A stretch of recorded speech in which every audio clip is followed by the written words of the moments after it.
Ram Ram everybody, स्वागत है सभी का वेदांता एकेडमी इंदौर और अंकुरन इंस्टीट्यूट में। हम डिस्कस करने वाले हैं 18th सेशन, 18वां सेशन। स्टार्ट करते हैं।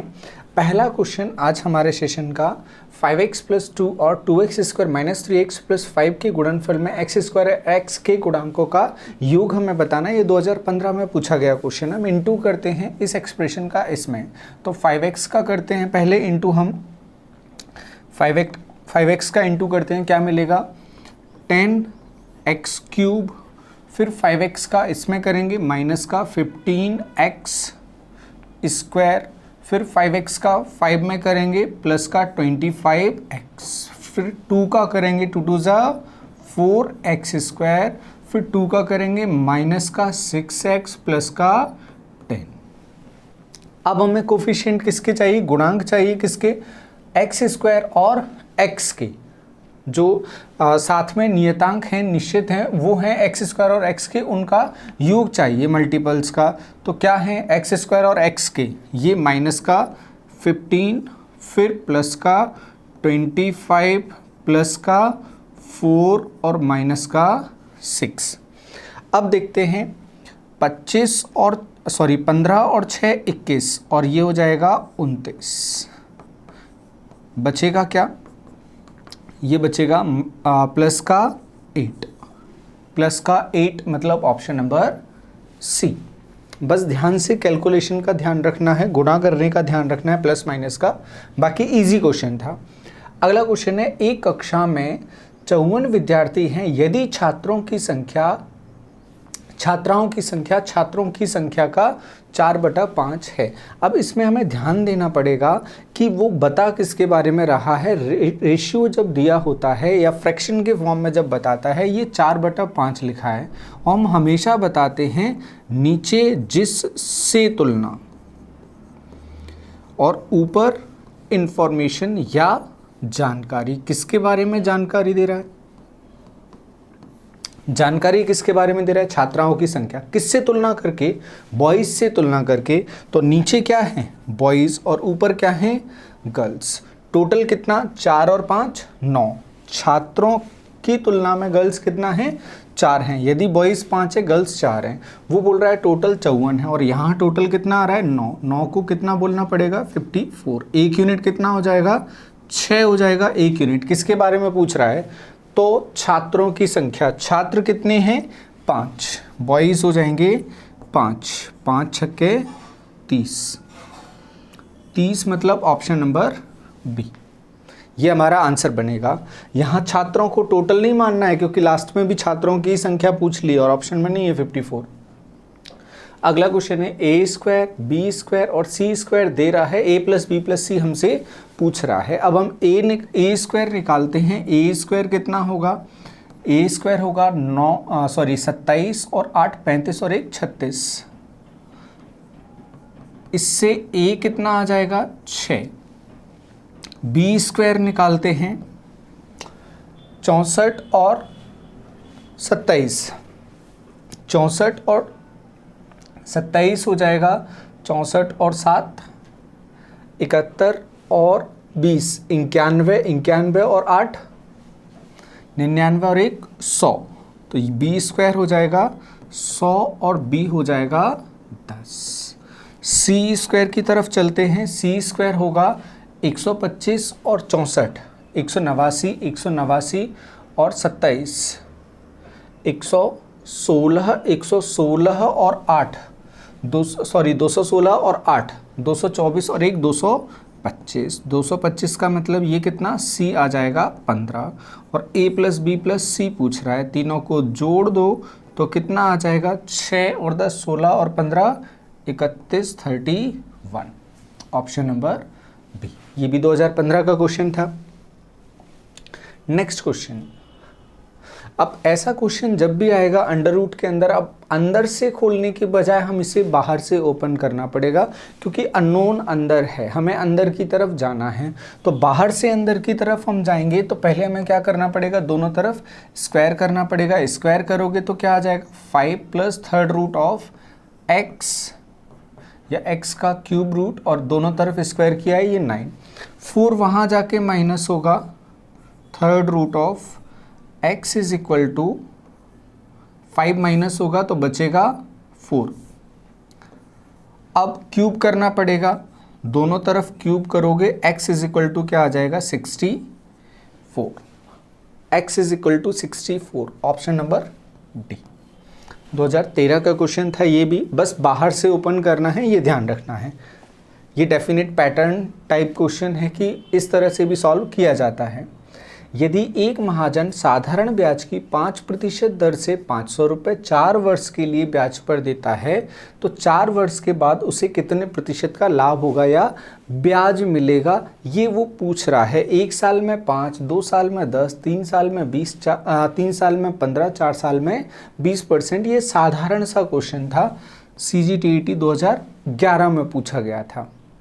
वो अल्टीमेटली पूछ रहा है लाभ की जगह उसे कितना पैसा वापस एक्स्ट्रा मिलेगा, वही इंटरेस्ट होता है, उसी में इंटरेस्ट होता है और इसी इंटरेस्ट की वजह से पैसा उधार दिया जाता है। रवि ने 2 वस्तुएं प्रत्येक को 1500 रुपये में खरीदा। उसने एक वस्तु को 6% लाभ पर, दूसरी को 4% हानि पर बेचा। इस पूरे सौदे में हुआ उसका लाभ या हानि प्रतिशत है। अब देखो दोनों की कॉस्ट प्राइस सेम है, कॉस्ट प्राइस सेम है। जैसे 2 आर्टिकल लिए उसने, 2 आर्टिकल लिए 100 रुपए के, 100 में से एक पर बोल रहा है 2 रुपए कमा लिया, एक पर बोल रहा है 2 रुपए चले गए, तो हिसाब क्या हुआ, बराबर हुआ। यहाँ आर्टिकल क्या ले रहा है, दोनों 1500 के खरीदे। आप गलतफहमी में कहाँ होगे, 1500 के बेचे, वहाँ गलतफहमी में आप आ सकते हो और उस टाइप के क्वेश्चंस मिलते भी हैं। ये उसने बस फंसाया है सीटेट 2018 में, क्योंकि जनरली मार्केट में मिलते हैं इतने के बेचे। तो 1500 में खरीदे उसने, एक पर 6% लाभ, दूसरे पर 4% हानि, +6 - 4 अल्टीमेटली क्या होगा 2% का प्रॉफिट। अल्टीमेटली 2% का प्रॉफिट, 2% लाभ, option number B. CP same है दोनों का। अब चलते हैं हम नेक्स्ट क्वेश्चन पर। हाँ, आपको कन्फ्यूज़न होगा, मे बी आपको लग रहा होगा कि आपको नोट्स पलटने पड़ेंगे, वो सेलिंग प्राइस पर रहता है। यहाँ कॉस्ट प्राइस दोनों का 1500 रुपये है, तो कोई फ़र्क नहीं पड़ेगा। एक पे 6% कमा कर देख लेना, एक पे 4% लॉस करके देख लेना, वही कहानी बचेगी। अब चलते हैं नेक्स्ट क्वेश्चन पर। यदि 10 मोमबत्तियों का क्रय मूल्य 8 मोमबत्तियों के विक्रय मूल्य के बराबर है, अब बेच कितना रहा है, हमें बस इस चीज़ पर ध्यान देना। और पहले भी हमने ऐसे क्वेश्चन करवाए। जा कितनी रही, विक्रय मूल्य 8, तो 8 का सेलिंग प्राइस वो बता रहा है। 8 का सेलिंग प्राइस हमें लिखना है। 8 अगर सेलिंग प्राइस में लिखा है तो हमें सबसे पहले 8 का CP ही लिखना पड़ेगा, लेकिन CP तो कितने का है, 10 का है, तो ये प्लस में आ जाएगा 2CP। 8 बेची, 8 खरीदी, कॉस्ट प्राइस आ गई और ये आ गया प्रॉफिट। तो बचा कितना, 2, कितने पर, 8 पर, इंटू 100, ये आ जाएगा 25%। आपको हमेशा SP इसी तरफ लिखना है और इसी फॉर्म में, अगर इस तरफ SP में प्रॉफिट हो रहा है वो भी हमें यहाँ आके लिखना है। ऐसा क्वेश्चन करवाया है, आपको कहीं प्रॉब्लम नहीं होगी। इस टाइप के क्वेश्चन में कुछ याद नहीं करना पड़ेगा कि ये ऊपर रखना होता है, ये नीचे, कुछ नहीं करना है, बस SP इस तरफ लिखना है हमेशा। 8 बेची तो 8 खरीदने का कॉस्ट प्राइस देखो, उसके बाद जो बचा प्लस है तो प्रॉफिट, माइनस है तो लॉस। यहाँ आ गया 25% का प्रॉफिट हो रहा है, 25% लाभ। अगला प्रश्न है, किसी मिश्र धातु में तांबे और जस्ते का अनुपात 5:3 है। तांबे और जस्ते का अनुपात 5:3 है। ये है कॉपर और जिंक। कॉपर कितना, 5 और ये 3। यदि मिश्र धातु में तांबे का भार कॉपर का वेट दे रहा है, मतलब 5 यूनिट दे रहा है। अच्छा, 5 यूनिट कितना दे रहा है, 5 यूनिट दे रहा है 30.5, 30.5। तो 1 यूनिट कितना हो जाएगा, 6 और ये 1 किया गया। 1 यूनिट, कितना यूनिट पूछ रहा है हमसे, 3 यूनिट पूछ रहा है। जिंक Zn 3 यूनिट, 3 यूनिट हो जाएगा 18.3, 18.3, ऑप्शन नंबर डी। 2019 का क्वेश्चन है ये, तो सीधा सीधा क्वेश्चन है और मिक्स करता कुछ और मज़ा आता। चलो एक बॉक्स में 1 दर्जन बल्ब हैं जिनमें से कुछ खराब हैं, शेष ठीक है। 1 दर्जन मतलब 12 बल्ब हैं जिसमें से कुछ खराब है, कुछ ठीक है। खराब और ठीक बल्बों के बीच में से कौन सा अनुपात नहीं हो सकता? अब टोटल संख्या कितनी है? 12। इस हिसाब से कितना बनेगा टोटल? 2। इस हिसाब से टोटल कितना बनेगा? 3। इस हिसाब से टोटल कितना बनेगा? 4। इस हिसाब से टोटल कितना बनेगा? 5। अब देखो ये जो अनुपात हैं ये एक निश्चित संख्या से काट के लिखे गए हैं, निश्चित संख्या से काट के लिखे गए हैं। अभी अनुपात कितना? 1:1। हिस्सा कितना आ रहा है? 2। अब हम समझ जाएंगे इनको किससे काटा है? 6 से काटा है, तब ये टोटल पहले कितने थे? 12। मतलब यहाँ भी 6 था, यहाँ भी 6 था। ये कितना है? 3। इसे किससे काटा है? 4 से काटा है। ये कितना है? 4। इसे किससे काटा है? 3 से। 3 से ये 3 होता, ये 9 होता। 3 और 9 कितना होता? 12 होता। ये 12 रहा है, 3 से काट दिया तो बचा कितना? 1, 4।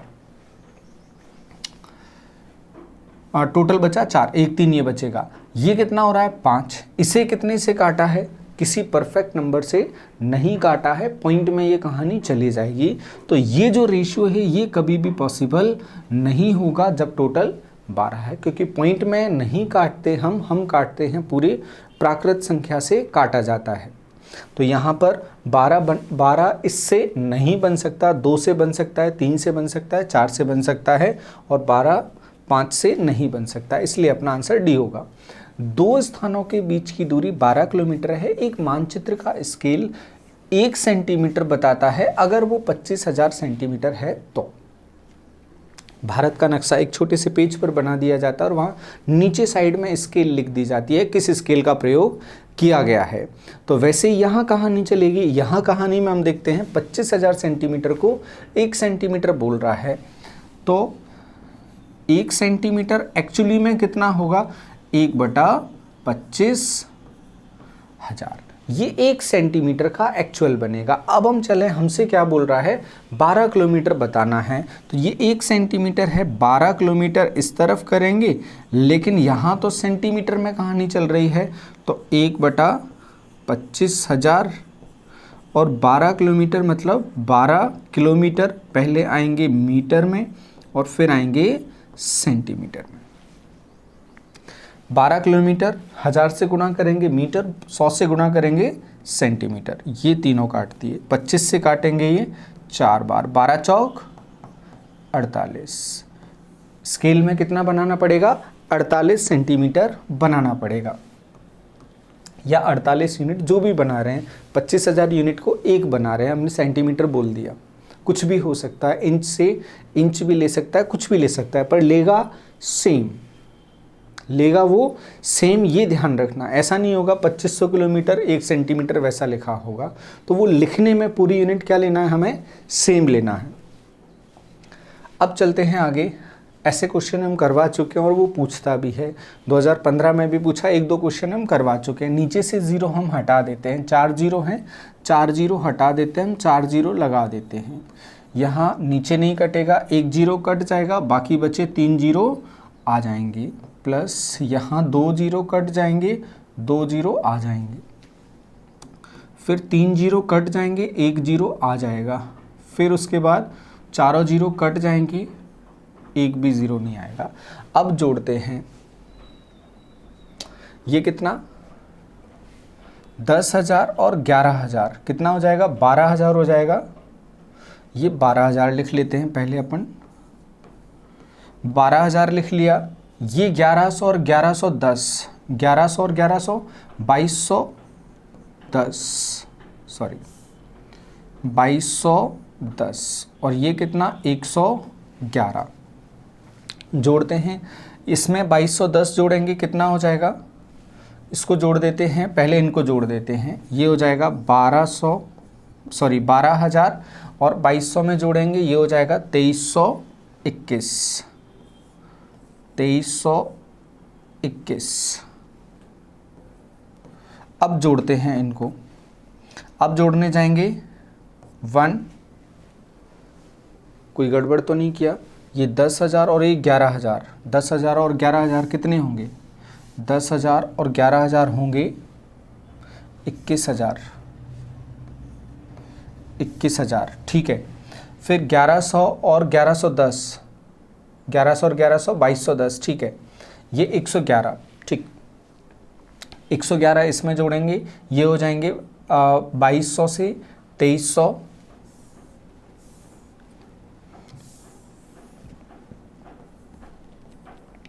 2321, 2210 थे, 100 जोड़ेंगे 2310 हो जाएंगे, 11 और जोड़ोगे 2321 हो जाएगा। लिखने का चल रहा था, ये कितना 21,000, ये 21,000 लास्ट से जोड़ोगे, ये 1 2 3, 2 और 1 3 हो जाएगा, ये 2 होगा।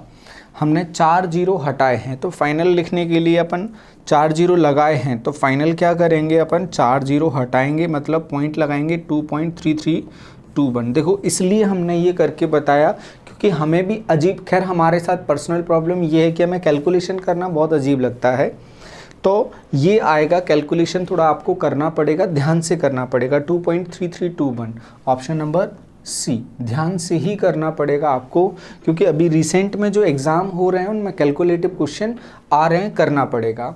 अगला क्वेश्चन, फिर कैलकुलेशन पर क्वेश्चन ले लिया हमने। अगला क्वेश्चन में हम देखें हमें क्या मिल रहा है, वो बोल रहा है इस एक्सप्रेशन के बराबर नहीं है। इस एक्सप्रेशन में देखो 1 2 3 4 5 6 7 8 9, ये 375, अगर हम इसे देखें 375 के साथ में 9 कितने हैं, 10 टू दी पावर -9, क्योंकि इसके पॉइंट हटाएंगे 0 नीचे आ जाएगा। अब हम देखने चलते हैं, ये बिल्कुल वैसा ही एज इट इज़ लिखा हुआ है, इसके 2 जीरो हटाएंगे नीचे आ जाएंगे, 2 जीरो ऊपर जाएंगे, 10 टू दी पावर -9, ये भी ठीक लिखा हुआ है। ये कितना होता है, ये होता है 0.375, 0.375, 3 जीरो पॉइंट हटाएंगे, 3 जीरो नीचे ऊपर जाएंगे, 10 टू दी पावर -10 हो जाएगा। ये पॉसिबल नहीं है, मतलब यही अपना आंसर बनेगा। और यहाँ देखें 3.3/4 का मतलब होता है 0.375, 0.375। इसको अगर देखने जाएंगे, अच्छा ये क्या होगा 3.75, 0.75 होता है, 3.75 इंटू 10 टू पावर -7, वही लिखा हुआ है, दोनों ऑप्शन सेम लिखे हुए हैं, ये भी ठीक है। तो जो गलत है वही बताना था, ऑप्शन नंबर बी हमारा आंसर बन जाएगा जीरोस के हिसाब से। अब चलते हैं, अगला क्वेश्चन बोल रहा है से घटाने पर एक पूर्णांक पर संख्या देगी। अब इसमें पिछले सेशन में हमने मिश्रित भिन्न आपको सिखाया था। मिश्रित भिन्न में इसे ब्रेक करके लिखा जाता है, तो ब्रेक करके इसे हम कैसे लिखेंगे, ये हो जाएगा ब्रेक करने के बाद 4 अलग हो जाएगा और प्लस का 3/7, फिर यहाँ माइनस लगा है दोनों में, माइनस के 5/9 प्लस का 11 प्लस का 5/21, ये होगा 4 और 11 15, 15 में से 3 जाएंगे 12, ये अलग हो जाएगा। फिर 7 9 और 21, 7 9 और 21 एलसीएम लोगे 63 आ जाएगा, 63 आ जाएगा। 63 से यहाँ इंटू करोगे कितनी बार कटेगा, 9 बार कटेगा, तो 9 बार कटेगा, 3 से गुणा करोगे 27, यहाँ कितनी बार कटेगा 63, 7 बार कटेगा, 7 पंजे 35, फिर यहाँ 63 3 बार कटेगा, 5 दिए 15, ये नीचे 63। अब देखो क्या लिखने में आएगा, 12 यहाँ लिखा रहेगा, ये होगा 15 और 27 42, 42 में से कितना जाएगा 35 जाएगा, कितना बचेगा 7 बचेगा, 27 और 15 42 में से 35 जाएगा 7 बचेगा, और वो भी चल रहा है ये प्लस 7/63, मतलब 1/9, 12 प्लस 1/9। अगर इसमें ये 1/9 ना हो, हट जाए, तो ये क्या बचेगा, प्राकृत संख्या बचेगा, पूर्णांक बचेगा, पूर्णांक परिणाम देगा। तो 1/9 हमें हटाना है, जो कि ऑप्शन नंबर डी में हमें दे रहा है। जैसा लिखा है वैसा ही सोचना है, ज़्यादा ज्ञान नहीं लगाना है कि इसके पीछे क्या छिपा होगा। y का x प्रतिशत लिख देते हैं, प्रतिशत मतलब 100 में से, x/100 प्लस x का y प्रतिशत बटा 100, तो ये आ जाएगा हमारा xy/100 कितनी बार है, 2 बार, 2 बार xy/100 है। अब एक एक ऑप्शन हम लिख लेते हैं। पहला ऑप्शन बोल रहा है 3 का xy, 3xy लिखा है, ये तो कोई मतलब ही नहीं है।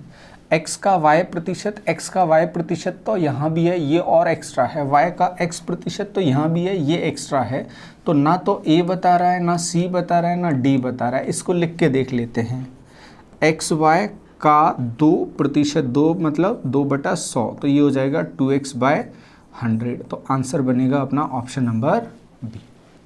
देखो सी ऑप्शन x का y प्रतिशत, x का y प्रतिशत तो यहाँ भी लिखा है, लेकिन ये भी तो एक्स्ट्रा है, कैसे हो जाएगा बराबर, ये तो प्लस हो रहा है। ये स्टेप यहीं लिखा हुआ है, ये भी तो एक्स्ट्रा है, तो दोनों बराबर कैसे हो जाएंगे, ये एक्स्ट्रा बचा ही रहेगा इसमें। तो ये दोनों आंसर नहीं हो सकते, ये है 3x/, ये पॉसिबल हो नहीं सकता, तो बचेगा अपने पास एक ही ऑप्शन, उसको लिख के देखेंगे दिख जाएगा। अब चलते हैं अगले प्रश्न की तरफ। अगला प्रश्न क्या बोल रहा है हमसे, नीचे दिए गए चित्र में त्रिभुज की सर्वांग समता का कौन सा प्रतिबंध लागू होता है। सर्वांग समता देखना है, वो हमसे क्या बोल रहा है, ये भुजा बराबर है, भुजा बराबर दे रहा है हमें, एक भुजा बराबर दे रहा है, ये भुजा बराबर दे रहा है, एक एंगल बराबर दे रहा है, मतलब भुजा कोण तो दे ही रहा है। और फिर हमें पता है शीर्षाभिमुख कोण बराबर होते हैं, शीर्षाभिमुख कोण बराबर होते हैं, तो क्या पता चल गया, भुजा कोण भुजा, भुजा कोण भुजा, दो कोण हैं, एक भुजा है, और इसमें हमें ऑर्डर की ज़रूरत नहीं पड़ती है, ये आप लोगों को समझा चुके हैं हम, थ्योरी में अच्छे से समझाया, ऑर्डर की इसमें ज़रूरत नहीं पड़ती। ऑर्डर की इसलिए नहीं पड़ती, देखो ये दोनों एंगल बराबर हैं, तीसरा अपने आप बराबर आ जाएगा, तीसरा एंगल अपने आप बराबर आ जाएगा, तीनों एंगल बराबर है, तो कौन कौन कौन इसको बोल नहीं सकते, क्योंकि सर्वांग समता में कौन कौन से काम नहीं चलता, उसमें भुजा होना आवश्यक होता है। वो कौन कौन कौन किस में चला जाएगा, वो समरूपता में चला जाएगा। तो यहाँ पर एक भुजा बराबर हो गई, तो कौन कौन भुजा या कौन भुजा कौन, ये लिखा हुआ है, कौन भुजा कौन। ऑप्शन नंबर डी आंसर होगा, 2017 का ही क्वेश्चन है ये। नेक्स्ट क्वेश्चन, मान लीजिए कि x एक ऐसा कोण है, x एक ऐसा कोण है जो अपने पूरक के समान है। पूरक कितना होता है, 90, मतलब इसमें से दो बराबर हिस्से बांटना है, तो x कितना है, 45 है, इसका पूरक भी क्या होगा, 45 होगा, दोनों बराबर है, समान है, मतलब जो है उसे बराबर भागों में बांटना है। y एक ऐसा कोण है जो अपने संपूरक के समान है, मतलब 180 को भी दो बराबर भागों में बांटना है, तो y बराबर कितना हो जाएगा, 90 हो जाएगा। देखो अगर हम बात करें पहली लाइन की, अगर ये समझ नहीं आया तो इसको वापस से समझा देते हैं हम। x एक ऐसा एंगल है जो अपने पूरक के बराबर है, टोटल कितना होता है, टोटल होता है 90 डिग्री। इस 90 डिग्री में से ये अगर x है तो इसका पूरक कितना होगा, इसका पूरक होगा 90 माइनस x।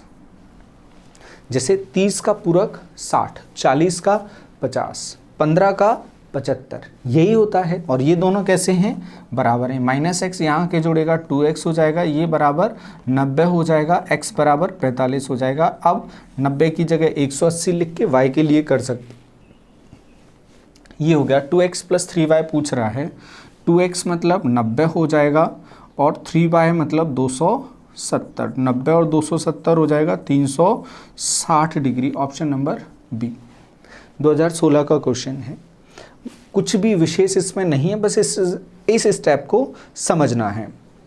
अगला क्वेश्चन है, दिए गए चित्र में PS बराबर SQ है और बराबर SR है, ठीक है, जो दिख रहा है वही है, SPQ बराबर S से P से Q 54 है, ठीक है, तो वो उसका कोई मतलब ही नहीं बनता, अपन को तो X निकालना है, ये पूछ रहा है, ठीक है। चलते हम सॉल्व करने इसको। जब आपको ये अब बहुत अच्छे से याद आ गया और समझ गए आपकी दो भुजा बराबर मतलब दो कोण बराबर, तो ये दोनों भुजाएं यदि बराबर हैं तो ये कितना बनेगा, ये बनेगा 54, 54, ये 54 बना। अब क्या होगा, ये दोनों भुजाएं बराबर, तो ये भी कितना बनेगा, x, बिल्कुल कोई दिक्कत नहीं, बिल्कुल ठीक है। अगर इतना ठीक है तो बताओ त्रिभुज के तीनों कोणों का योग कितना होता है, 180। तीनों में कौन कौन से आ जाएंगे, दो बार 54 आ रहा है, दो बार x आ रहा है, तो दो बार x आ रहा है तो ये हो जाएगा 2x, 54 दो बार जोड़ोगे 108, और ये मिला के कितना होगा 180, 108 यहाँ ले जाके घटाओगे कितना बचेगा, ये बचेगा 72, 72, तो x बराबर क्या आ जाएगा 36 degree, 36 degree. Option number C. ये क्वेश्चन सरल लगा होगा आपको, 2011 में ही पूछा था। अगला क्वेश्चन, तार के 2 टुकड़े और प्रत्येक की लंबाई 5024 सेंटीमीटर है। तार के एक टुकड़े और एक टुकड़े से, ये क्लैरिकल एरर है, एक टुकड़े से एक वर्ग तथा दूसरे से एक वृत्त बनाया जाता है। वर्ग के क्षेत्रफल का वृत्त के क्षेत्रफल से अनुपात, पहले वर्ग का क्षेत्रफल लिखना है फिर वृत्त का क्षेत्रफल लिखना है। और ये दे रहा है लंबाई, 2 टुकड़े हैं और हर एक की लंबाई 5024, मतलब 4a, पहले वर्ग दे रहा है तो 4a बराबर कितना, 5024। हम इसे काटेंगे नहीं, बहुत फालतू की कैलकुलेशन चली जाएगी। 4a बराबर 5024, तो a बराबर कितना, 5024 बटा, जिसका मन कर रहा हो, अच्छा लग रहा हो काटना, वो काट लेना। और 2 पाई r बराबर कितना, 5024, ये भी तो परिधि में ही कन्वर्ट होगा, वही बना रहे हैं, बाउंड्री बना रहे हैं, तार की लंबाई दे रहा है तो ये भी 2 पाई r, तो r कितना आ जाएगा, r आ जाएगा 5024 अपॉन 2 पाई। अब रेशियो किसका पूछ रहा है, A square upon pi R square का पूछ रहा है, A square is two pi R square. तो ए स्क्वायर कितना, 5024, नीचे 4, 5024 और नीचे 4, रेशियो पाई आ जाएगा 5024, नीचे 2 पाई, पाई आर स्क्वायर है ना, तो आर का 2 बार गुना हो जाएगा, 5024 अपॉन 2 पाई और 5024 अपॉन 2 पाई, 2 और 2 4, ये 4 कट जाएगा, 5024 कट जाएंगे, एक बार पाई कट जाएगा। अब देखो ये 4 यहाँ चला जाएगा, पाई यहाँ आ जाएगा रेशियो के हिसाब से, तो ये 4 यहाँ, या 1/4 और 1 पाई को अगर सॉल्व करोगे इस तरह से, 1/4 और 1 पाई, इसे पलट के गुणा करोगे क्या आ जाएगा, पाई रेस टू 4, पाई अनुपाते 4, pi raise to 4, option number A, यह आंसर बनेगा। कुछ भी 5024 को नहीं करना है, फालतू का ऊधम होगा, क्योंकि बाद में रेशियो ही पूछा है, काटना है तो फिर क्यों सॉल्व करना, पहले कुछ करो फिर बाद में करो, सीधे सीधे कटना ही है वो एरिया में, इसलिए हमने इसे छेड़खानी नहीं की। आप चाहो कर सकते हो, मज़ा आ जाएगा कैलकुलेशन में। 2018 का क्वेश्चन था। चलते हैं हम आगे की तरफ। अब अगला क्वेश्चन, यदि किसी आयताकार भूखंड की लंबाई और चौड़ाई में क्रमशः 50% और 20% की वृद्धि कर दी जाए और एरिया में जो चेंजेस हैं वो आपको सिखाया है, किससे सॉल्व करना है, आपको x + y + xy अपॉन 100 से सॉल्व करना है।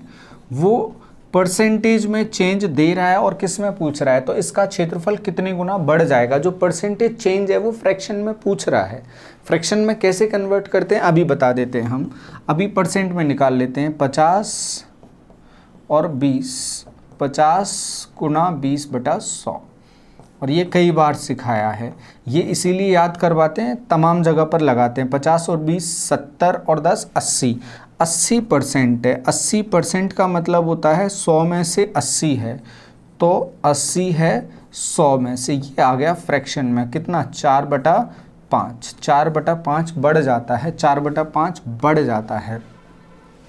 अगर वो पूछता बढ़कर कितना हो जाता है, तो एक तो पहले ही था, क्योंकि फ्रैक्शन में कंप्लीट को 1 कहा जाता है, परसेंट में 100 कहा जाता है। 100/100 का मतलब क्या होता है, 100/100 का मतलब होता है 1, ये कंप्लीट है। तो अगर वो पूछता कितने गुना हो जाता है, तो 4/5 बढ़ेगा और 1 पहले से था, तो 1 + 4/5 ये हो जाता। बी आंसर तब बनता कि बढ़ के राशि कितनी, बढ़ के क्षेत्रफल कितना हो जाएगा। अब हम चलें लास्ट क्वेश्चन मैथ्स में। वो बोल रहा है, दिए गए आलेख के अनुसार किन 2 क्रमागत महीनों में ऑटो सेल्स में बदलाव सबसे अधिक हुआ है। बदलाव वो अधिक बढ़ना भी हो सकता है और कम होना भी हो सकता है।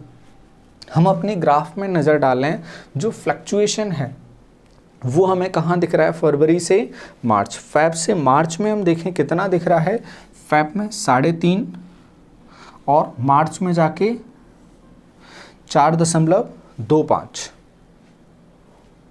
यही है। फिर उसके बाद ऑटो सेल्स में यहाँ पर अप्रैल में कितना 4.75 और यहाँ 3.75। ये कितना डिफ्लेक्शन हुआ, ये होगा 2। 2 कितने से हुआ, ये हुआ अप्रैल से मई, 2 का डिफ्लेक्शन।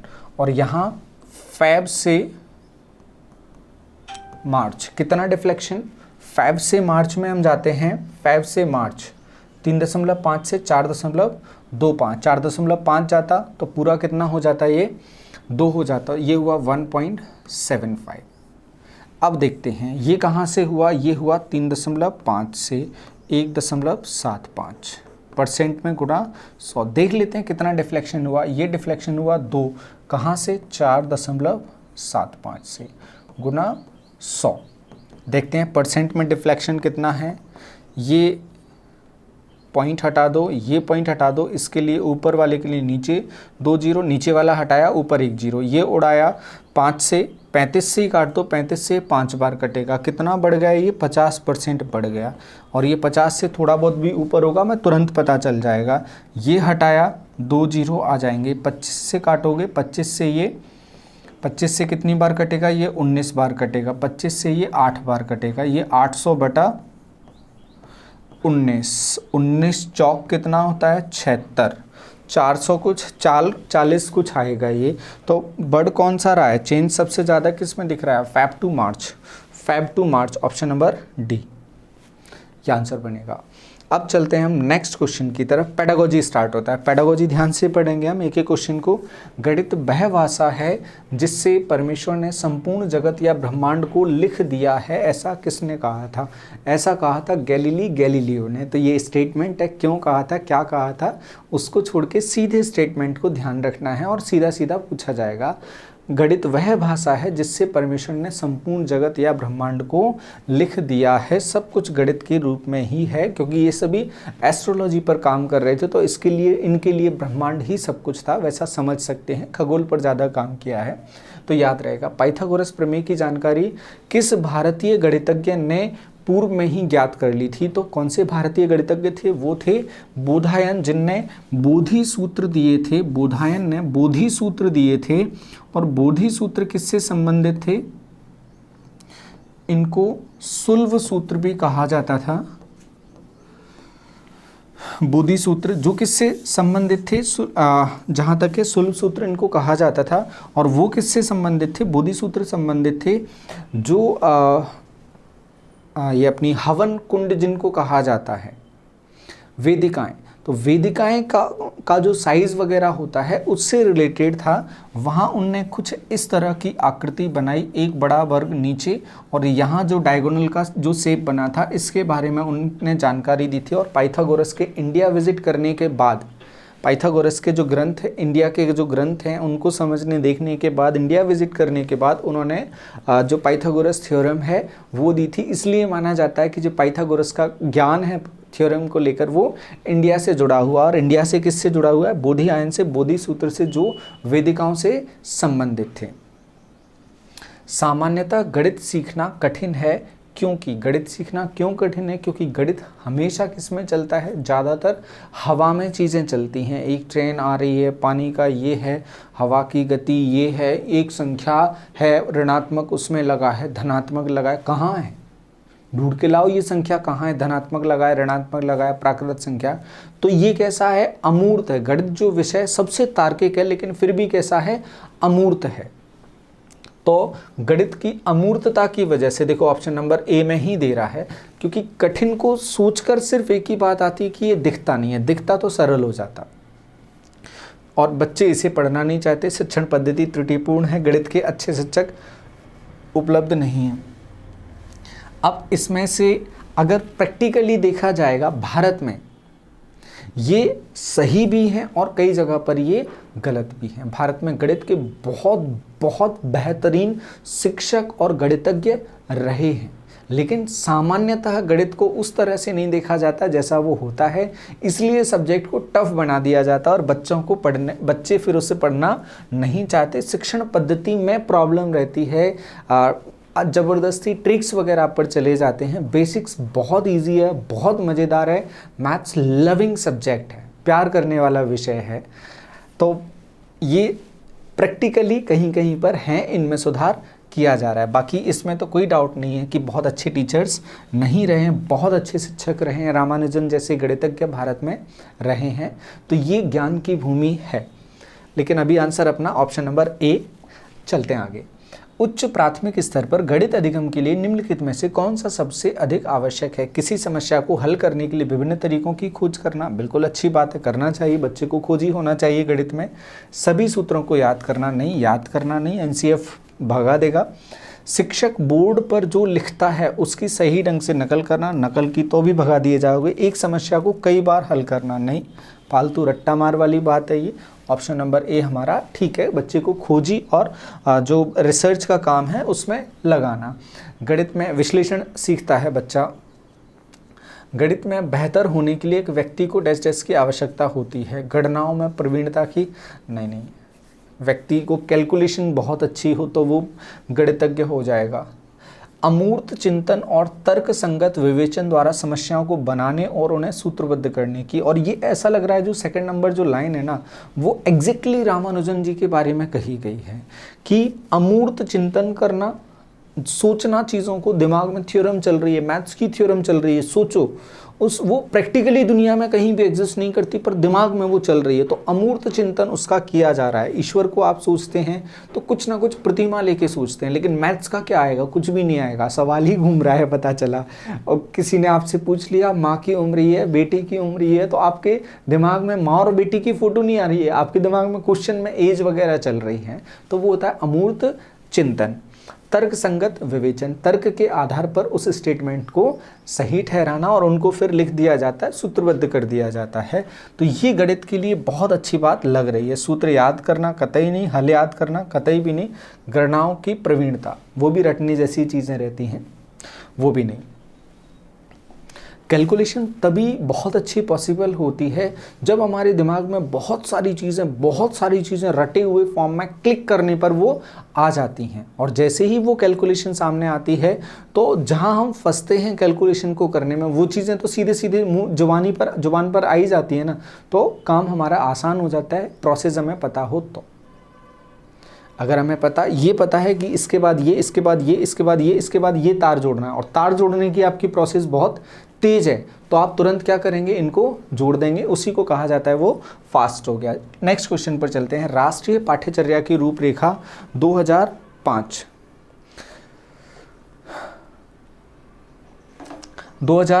के अनुसार स्कूल में गणित शिक्षण का संकीर्ण उद्देश्य संख्या संबंधी कौशल विकसित करना है। सेकंड है स्कूल में गणित शिक्षण का संकीर्ण उद्देश्य। यहाँ पर संकीर्ण उद्देश्य की बात की गई और हम इस पर कई बार बात करते हैं। कॉल आ रहा है अर्जेंट, हम कॉल कर लेते हैं, साथ में बोल देंगे हम।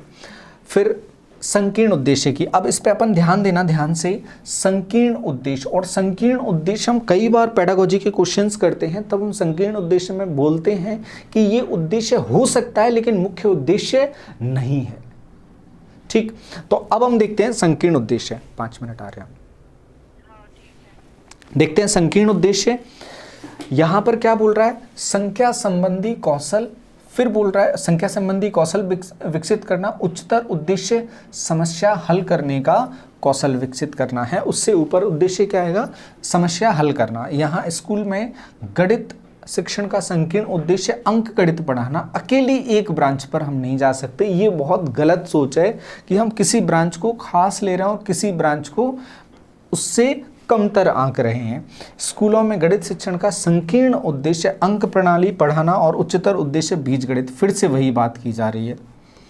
स्कूलों में गणित शिक्षण का संकीर्ण उद्देश्य परिकलन सिखाना और उच्चतर उद्देश्य मापन सिखाना। फिर ये मापन और परिकलन पर जा रहे हैं, ये नहीं होगा। सबसे ठीक ऑप्शन क्या है, हम उसे संख्या संबंधी कौशल सिखाएंगे स्कूली स्तर पर। स्कूलों में गणित शिक्षण में, स्कूल में कैलकुलेशन हम उसको अच्छे से सिखा देंगे, साथ में क्या होगा, समस्या का समाधान करने का कौशल, स्किल उसके अंदर डेवलप कर देंगे। ये संकीर्ण उद्देश्यों में और उच्चतर उद्देश्यों में ये शामिल हो जाएगा।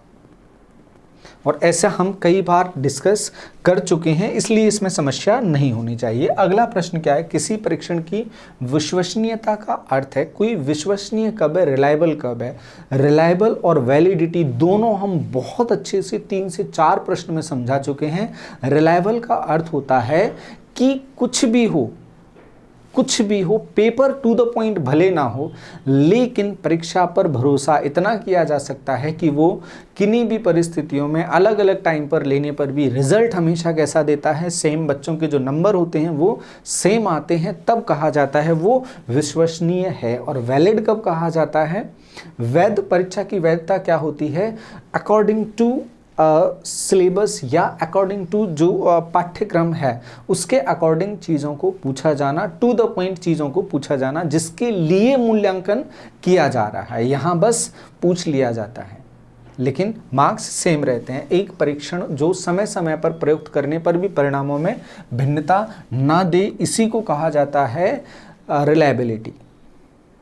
और अच्छे से एक्सप्लेन किया है, उम्मीद है हम आगे बढ़ सकते हैं। आप सभी को ये पता है क्योंकि आप पीछे से कनेक्ट हैं, हम ऐसा मानकर चल रहे हैं। जो नहीं कनेक्ट हैं, पीछे बहुत सारे सेशंस हैं, आप लोग देख सकते हैं। एक शिक्षक गणितीय ज्ञान के सभी उदाहरण बालक के परिवार या परिवेश में होने वाली घटनाओं से संबंधित करके देता है, तो उसका यह दृष्टिकोण क्या बताता है। अब वो किससे जोड़ रहा है, परिवार से जोड़ रहा है और परिवेश में होने वाली घटनाओं से, अपने आसपास की चीज़ों से, परिवेश से भी जोड़ रहा है। और परिवेश से अगर वो जोड़ रहा है तो जो परिवेश है और परिवार है वो बच्चे को वहाँ से हम क्या सिखाते हैं, वहाँ से सिखाते हैं पर्यावरण। जब पर्यावरण आप लोगों ने पढ़ा हो नहीं पढ़ा हो, वो प्राथमिक स्तर पर सिखाया जाता है कि बच्चे को यदि पर्यावरण से कनेक्ट करना है, एक मात्र विषय जिसे सलाह दी जाती है क्लास के बाहर से ज़्यादा जोड़ा जाए, क्लास से कम। और बाहर भी जोड़ने में सबसे पहले जोड़ने को समझाया जाता है कि हम उसे क्या करें, परिवार सिखाएं। तो पर्यावरण में सबसे पहले, जिसको 1 से 3 तक की किताबों में परिवार वगैरह के जो चैप्टर आते हैं, आसपास क्या क्या दिख रहा है, वो रिलेटेड होता है किससे, पर्यावरण से, अलग से बुक नहीं रहती है। तो विद्यालयी ज्ञान को पर्यावरणीय ज्ञान से संबद्ध करना, जोड़ना, ये ज्ञात नहीं ज्ञान है, ठीक है, सही है। रुचिपूर्ण शिक्षण को अधिगम प्रक्रिया ज्ञान का स्वामित्व, नवीन ज्ञान को पूर्व ज्ञान से संबद्ध करना, वैसा नहीं है। पर्यावरणीय ज्ञान से संबद्ध करना है विद्यालयी ज्ञान को, कि हमारे घर में भी ऐसा होता है। तो जो विद्यालय में सिखा रहे हो को पर्यावरण से क्या कर रहे हैं, हम जोड़ रहे हैं। पर्यावरण मतलब परिवार वगैरह आदि। फर्स्ट आंसर इसका। नेक्स्ट क्वेश्चन पर चलते हैं। क्षेत्रमिति इकाई का योगात्मक आकलन टेस्ट डैश के द्वारा किया जा सकता है। अब आपको पता होना चाहिए आकलन में योगात्मक आकलन और एक और टर्म सुनने को मिलता है, रचनात्मक आकलन। रचनात्मक आकलन, और बड़े ध्यान से आप लोग सुनना और कोशिश करना, इसको नोट्स के फॉर्म में भी कॉपी में डाल लेना आप लोग। योगात्मक आकलन क्या होता है, योगात्मक आकलन होता है जब बच्चे को कोई भी सिलेबस आपने पढ़ाया, कुछ पढ़ाया आपने, और वो पढ़ाने के बाद बात आती है कि इसका आकलन करना है। इसका आकलन करना है तो आपने पढ़ाया उसे, पूरे चैप्टर्स आपने पढ़ा दिए और सभी को मिला के, योग मतलब सभी को मिला के, जब आप फाइनली जाके, अंतिम रूप से जाके जब आप पेपर लेने जाते हैं तो उसे कहा जाता है योगात्मक आकलन। तो वहाँ आपने आप क्या देखना चाहते हैं, वहाँ आप देखना चाहते हैं कि बच्चे ने इस अधिगम की प्रक्रिया में क्या सीखा। तो बच्चे की लर्निंग का यहाँ पर आकलन किया जा रहा है। तो ये जो योगात्मक आकलन होता है इसे कहा जाता है अधिगम का आकलन। इसे कहा जाता है अधिगम का आकलन, प्रोसेस का नहीं, अधिगम का आकलन, अधिगम का आकलन। और यहाँ पर आप इस का पर बहुत जोर दे सकते हो। ये कब होता है, ये होता है लास्ट में। इसमें डिग्री, डिप्लोमा आदि जो फाइनल एग्ज़ाम होती है उसमें डिग्री, डिप्लोमा आदि को भी आप इसमें कनेक्ट कर सकते हो। डिप्लोमा। तमाम चीज़ों को आप इसमें कनेक्ट कर सकते हो। और क्या रहेगा इसमें, हो सकता है इसमें जैसे रिसेंट में अभी क्या चल रहा है, ग्रेडिंग चल रहा है, ग्रेडिंग भी दे सकते हैं, ग्रेडिंग वगैरह भी दे सकते हैं। अब इसमें जो ध्यान रखने वाले पॉइंट हैं वो क्या हैं, एक तो ये तो खास तौर से याद रखना है, इसमें क्या होता है, अधिगम का आकलन होता है। अब ये लिया किससे जा सकता है, ये जो योगात्मक आकलन है ये आप हमेशा ध्यान रखें, ये जो पेपर लिया जाएगा फाइनली ये किससे लिया जा सकता है। सबसे पहला पॉइंट हम लिखेंगे पेपर पेंसिल से। टाइप किस तरह से ले सकते हैं, पहला पेपर पेंसिल, दूसरा लिखित में ले सकते हैं इसको, या मौखिक ले सकते हैं इसको,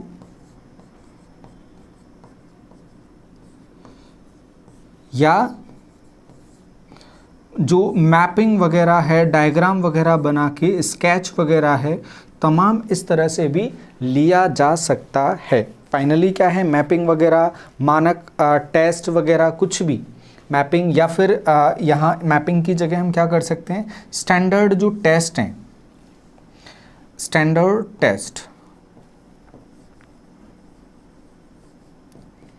टेस्ट या पेपर कुछ भी जैसा बनाना हो, ऑब्जेक्टिव बनाना हो, सब्जेक्टिव बनाना हो, उससे इसको लिया जा सकता है। यहाँ पर हमारा क्वेश्चन है योगात्मक आकलन में हमें दे रहा है पेपर पेंसिल टेस्ट, तो आंसर तो हमारा क्या हो गया, पेपर पेंसिल टेस्ट हो गया। आईसीटी इंफॉर्मेशन जो कंप्यूटर टेस्ट हैं, गतिविधि हैं, वो यहाँ पर नहीं चलती है, परियोजना प्रोजेक्ट वर्क भी नहीं चलते यहाँ पे, गणितीय प्रयोगशाला विधि भी यहाँ पर नहीं चलती है। तो फाइनल एग्जाम ओरल हो सकता है, रिटन हो सकता है, पेपर पेंसिल से लिया जा सकता है, स्टैंडर्ड टेस्ट लिए जा सकते हैं। ये 4 टाइप खास तौर से इसमें आते हैं।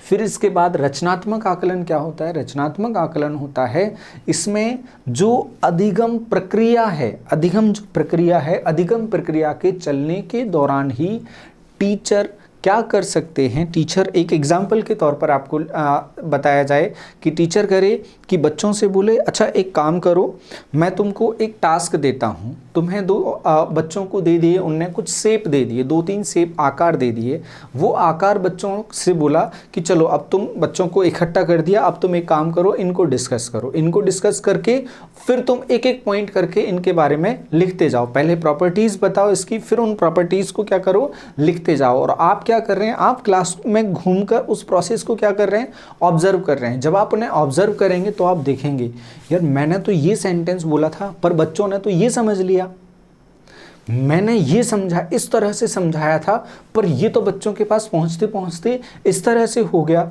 और इस पर मैंने जोर नहीं दिया तो ये बच्चों के पास पहुंचा नहीं। ये तो बहुत इंपॉर्टेंट पॉइंट था।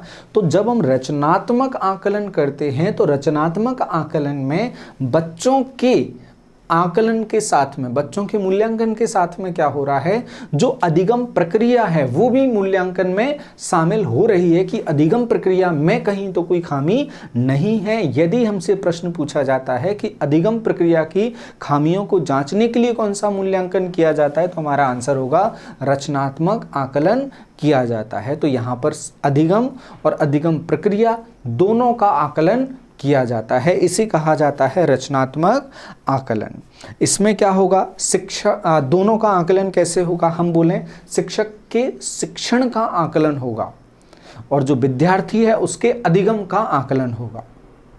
अधिगम का आकलन तो रहता ही है, तो रचनात्मक जो आकलन होता है उसमें योगात्मक आकलन तो रहता ही है। योगात्मक आकलन मतलब अधिगम का आकलन, तो अधिगम का आकलन तो हो ही रहा है विद्यार्थी के, लेकिन जो प्रोसेस है, टीचर ने जो पढ़ाया है, शिक्षण है, तो शिक्षण का आकलन भी इसमें हो जाता है। तो जब नीचे आप लोग रचनात्मक लिखोगे तो रचनात्मक में अधिगम का आकलन प्लस शिक्षण का आकलन दोनों पॉइंट को डाल लो। इस तरह से ये आपका एक क्वेश्चन हम बोल सकते हैं तैयार हो गया। उम्मीद है कि वैसा दिख भी जाए क्वेश्चन। चलते हैं आगे। उपचारात्मक शिक्षण। उपचारात्मक शिक्षण का मतलब होता है उपचार करना, जो कि बीमारी पता होने के बाद चलता है। तो उपचारात्मक जो शिक्षण होता है वो निदानात्मक परीक्षण के बाद किया जाता है, और निदानात्मक परीक्षण किया जाता है खास बच्चों का, इंडिविजुअल बच्चों का, जहां समस्या बच्चों को अधिगम को सीखने में, किसी विशेष तरह की परेशानी होने में, विशेष टॉपिक में परेशानी होने में, विशेष प्रकार की जो परेशानियां हैं, इंडिविजुअल प्रॉब्लम्स हैं, उनके लिए निदानात्मक परीक्षण किया जाता है, और परीक्षण के बाद हम करते हैं उनका उपचार। तो वो उपचारात्मक शिक्षण होता है। पाठ की पुनरावृत्ति के लिए होता है? नहीं। खेल मार्ग विधि द्वारा शिक्षण के लिए होता है? नहीं।